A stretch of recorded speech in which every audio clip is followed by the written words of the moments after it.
Hi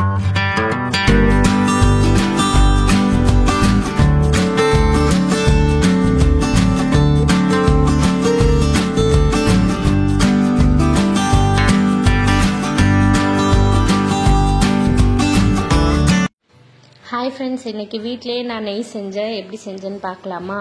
ஆக்சுவலாக ஒரு 1 மந்த்துக்கு மேலேயா நான் பால் ஆடை சேர்த்து வச்சுட்டே இருந்தேன் பாக்ஸில். அதை சேர்த்து நான் அப்படியே ஃப்ரீசரில் வச்சுட்டு இருந்தேன். வெளியில் வைக்கல, ஃப்ரீசரில் தான் வைக்கணும். ஃப்ரீசரில் வச்சுட்டு இருந்தேன். அதுதான் ஒரு 4 டேஸ்க்கான கிளிப்பிங்ஸ் மட்டும் எடுத்து வச்சுருந்தேன் ஆடை எடுக்கிறது. ஸோ இன்றைக்கி நெய் செய்ய போகிறேன். அதனால் ஃப்ரீசர்லேருந்து வெளில எடுத்ததுனால தண்ணியில் கொஞ்சம் நேரம் வச்சுட்டேன். ஸோ அப்போ அந்த ஐஸ் ஃப்ரீஸ் ஆனதெல்லாம் போயிடும். அப்புறம் செய்கிறதுக்காக ஒரு 2 பாத்திரம் எடுத்துக்கிட்டேன். அதில் தண்ணி ஊற்றி வச்சுக்கணும். அப்புறம் பட்டர் எடுக்கிறதுக்கு தனியாக ஒரு பாத்திரம் எடுத்துக்கிட்டேன். ஸோ ஃபஸ்ட்டு எடுத்த 2 பாத்திரத்தில் கொஞ்சம் கொஞ்சம் தண்ணி ஊற்றிக்கிட்டேன்.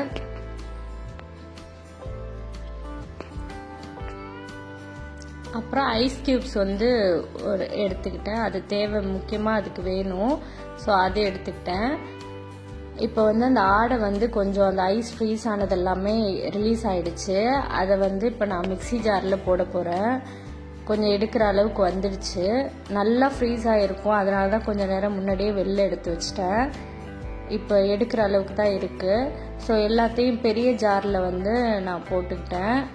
ஃபஸ்ட்டு உள்ள பாக்ஸில் தான் நிறைய இருக்குது. அடுத்ததில் சும்மா ஒரு 2 நாள் சேர்த்தது தான் அது.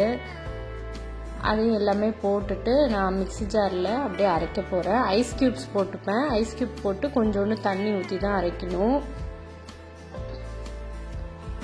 ரொம்ப பர்ஃபெக்ட்லாம் எனக்கு தெரியாது. நான் முன்னாடி ஃபஸ்ட் டைம், இது செகண்ட் டைம் செய்கிறேன். ஃபஸ்ட் டைம் செய்யும்போது எப்படி செஞ்சனோ அது மாதிரி தான் இப்போயும் செய்கிறேன். அந்த தண்ணி 2 பாத்திரத்தில் எடுத்துருக்கேன்ல, அதுலேயுமே ஐஸ் க்யூப்ஸ் போட்டுட்டேன்.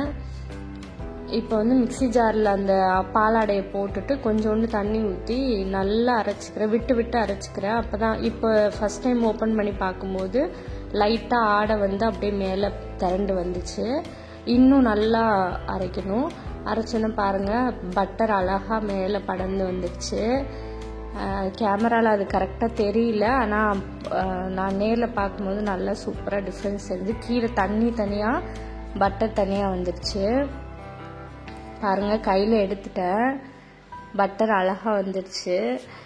அப்போது அதை எடுத்து நான் ஒரு தண்ணி, ஃபஸ்ட்டு தண்ணியில் ஐஸ் க்யூப்ஸ் போட்டிருந்தேன். அதில் போட்டுக்கிறேன் ஃபஸ்ட்டு.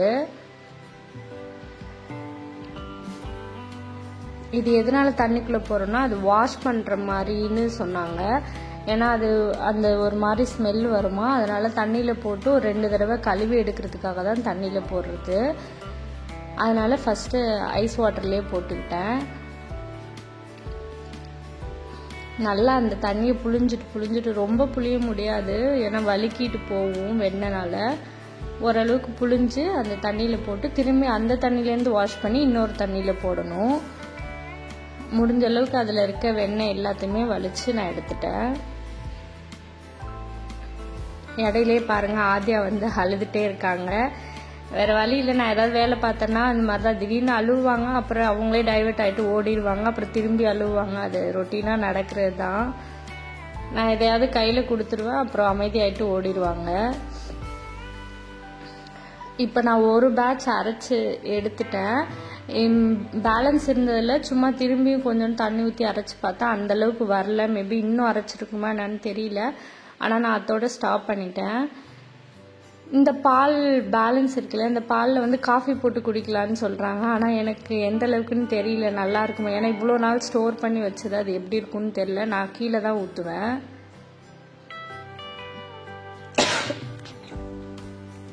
ஸோ ஃபஸ்ட்டு எடுத்த வெண்ணெயை அந்த தண்ணியில் கழுவிட்டு இன்னொரு தண்ணியில் சேர்த்துக்கிறேன்.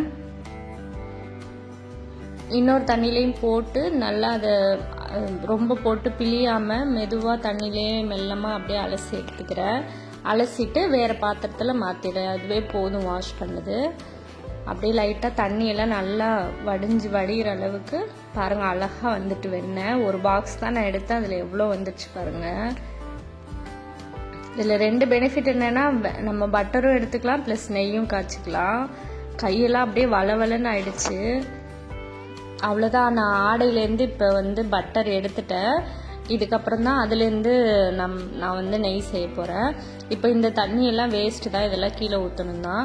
இந்த பால் சொன்னாலே இதுவே நல்லா திக்காக தான் இருக்குது. ஒருவேளை காஃபி போட்டு குடிப்பாங்கன்னு நினைக்கிறேன், தெரியல. ஆனால் நான் கீழே ஊற்றிடுவேன். இதுவரையும் அதை நான் எதுவும் ட்ரை பண்ணல, இது செகண்ட் டைம் தான் பண்ணுறேன். இப்போது என்னென்னா இந்த பாத்திரம்லாம் வளவளப்பு இருக்கு இல்லையா, இதை வந்து வாஷ் பண்ணுறதுக்கு ஒரு டிப்ஸ் பார்த்தேன் வீடியோவில்.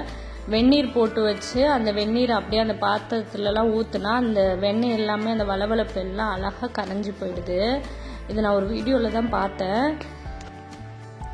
நிஜமாவே இது ஒரு சூப்பர் ஐடியா தான். இது வெந்நீர் ஊற்றுறோன்னா அழகாக கரைஞ்சி போயிடுது நம்மளுக்கு. அதுக்கப்புறம் நார்மலாக நம்ம பாத்திரம் விளக்குற மாதிரி விளக்கி வச்சிடலாம். அவ்வளோதான். இந்த என் கையில் இருந்த வளவளப்பு கூட போயிடுச்சு பாருங்கள் வெந்நீர் ஊற்றுனோன்னே.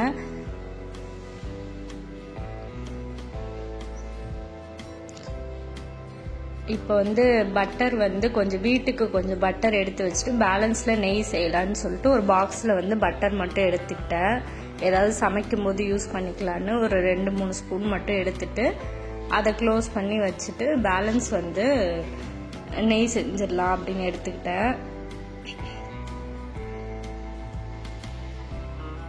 இப்போ நெய் செய்கிறதுக்கு ஒரு கடாய் எடுத்துட்டு அதில் அப்படியே அந்த பட்டர் வந்து நான் எல்லாத்தையும் ஊற்றிக்கிறேன். அதில் லைட்டாக தண்ணி இருந்துச்சு, ரொம்ப ஃபில்டர் பண்ண முடியல.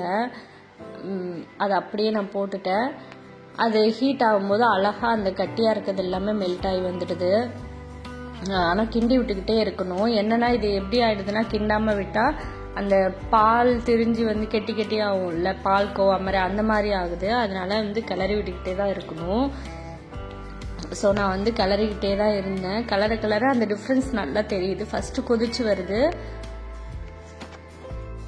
அதுக்கப்புறம் அழகாக எண்ணெய் மாதிரி மேலே திரிஞ்சு வந்துடுது. ஆனால் நான் கிண்டி விட்டுக்கிட்டே தான் இருந்தேன். கொஞ்சம் விட்டாலுமே அடியில் அப்படியே அந்த பால்கோவா மாதிரி படர்ந்து வந்துடுது. ஸோ நான் கிளறி விட்டுக்கிட்டே தான் இருந்தேன். எப்படியும் இது செய்கிறதுக்கு ஒரு 15-20 மினிட்ஸ் ஆகிருக்கும். அந்த மாதிரி தான் டைம் எடுத்தது. இப்போ பாருங்கள், முன்னாடி இருந்ததுக்கும் இப்போ நான் கிளறி விட்டதுக்கும் வித்தியாசம் நல்லா தெரியுது. அப்படியே அழகாக எண்ணெய் மாதிரி ஓரமெல்லாம் படர்ந்து வந்துச்சு. பபிள்ஸாக இருக்குது பாருங்கள். அவ்வளோதான். இதுக்கப்புறம் நல்லா திரிஞ்சு ஆயிலாக மாறுற மாதிரி வந்துச்சு.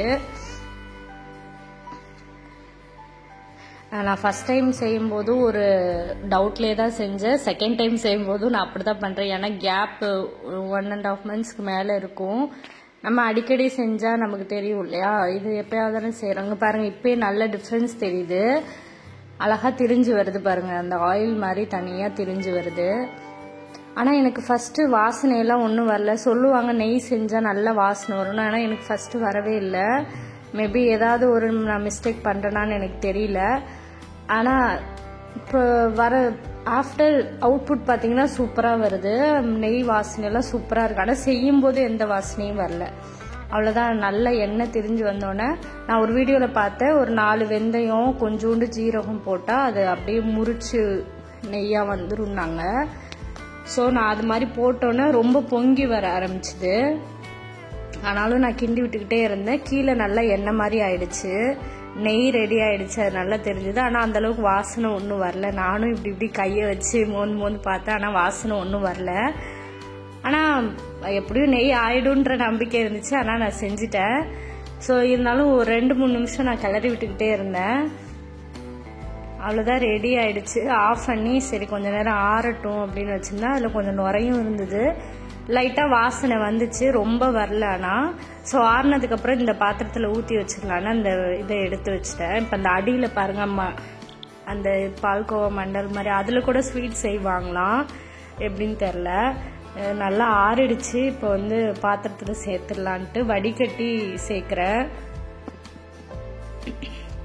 ஃபஸ்ட் டைம் செய்யும்போது சூடோடு ஒரு வடிகட்டியில் ஊற்றி வடிகட்டியே அப்படியே பொசுங்கிடுச்சு, தெரியாமல் ஊற்றிட்டேன்.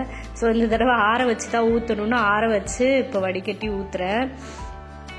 ஒரு கருவேப்பிலை இலை போட்டு டெஸ்ட் பண்ணி பார்த்தேன் என்ன ஆகுதுன்ட்டு. அதனால தான் ஒரு இலை கிடக்கு.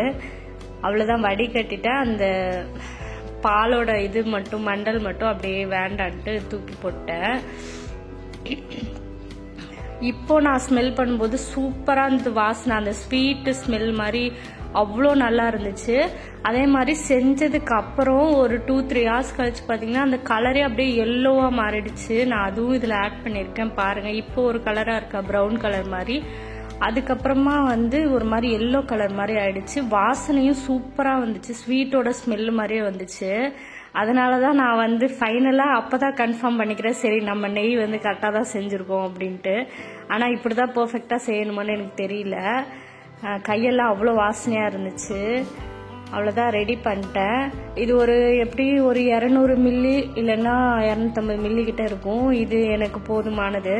பாருங்கள், இப்போ எல்லோ கலராக இது ஒரு 2-3 hours கழிச்சு இது நான் காட்டுறது. அவ்வளோ வாசனையாக இருந்துச்சு, சூப்பராக இருந்துச்சு. இந்த ஹேர்லலாம் போடுவாங்கள்ல மணலான நெய் அப்படின்னு, ஆனால் அதெல்லாம் உண்மையானு தெரியல. நான் செஞ்சோன்னே ஒரு ஹாப்பினஸ் எனக்கு வந்துச்சு. இப்போ நிஜமாவே அப்படி தான் இருக்குது, மணலாக இருக்கிற மாதிரி இருக்குது.